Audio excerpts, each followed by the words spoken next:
Hi, I'm Nassau County Executive Ed Mangano. Nassau County is a wonderful place to live, work, and raise a family.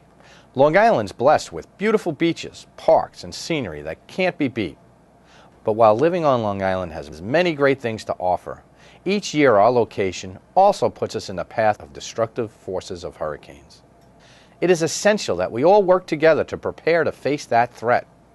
This presentation will explain the risks we face and offer steps you can take now to prepare yourself and your loved ones to safely weather the storms that are sure to come our way. Thank you for watching and taking these important steps to ensure your safety. In case of an emergency, are you prepared? One certain emergency that enters onto our radar every year is that of a hurricane hitting our shores.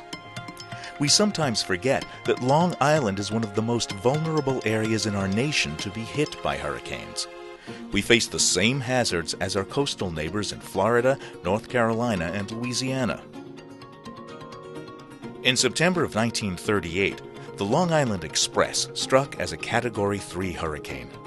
The storm had winds gusting over 180 miles per hour, with waves extending 30 to 50 feet, dropping millions of tons of seawater.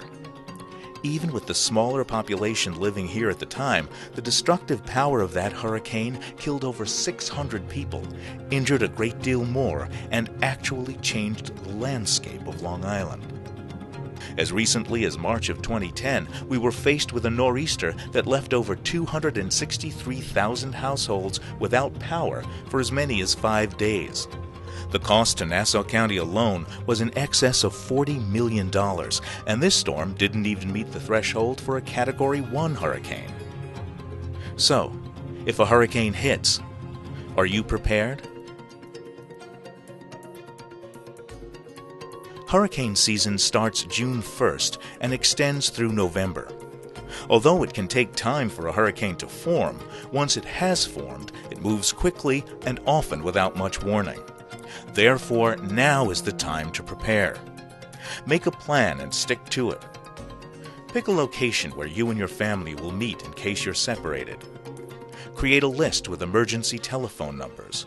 Remember, 911 should be used for life-threatening emergencies only. When a hurricane strikes, it may be necessary for you to remain inside your home and not leave for several days. Stores may not be open or may be out of supplies, and utilities may be disrupted. So, prepare a shelter-in-place kit with provisions for 7 days for each member of your household. Prepare a go kit in case you need to evacuate. Determine a safe, comfortable place to where you and your household, including members with special needs and your pets, can evacuate. If you must evacuate, take both your go kit and your shelter-in-place kit with you. Know your coastal evacuation route. Nassau County has established 25 hurricane shelters and has worked closely with the Red Cross to accumulate supplies of bottled water, blankets, and cots to supply them. But shelters are crowded, uncomfortable places with minimal resources. Even though shelters will be made available, they should be considered places of last resort and should never be part of your plan. After the hurricane is over, remain inside and listen to your local radio and television stations for an official confirmation that it is safe to go outside.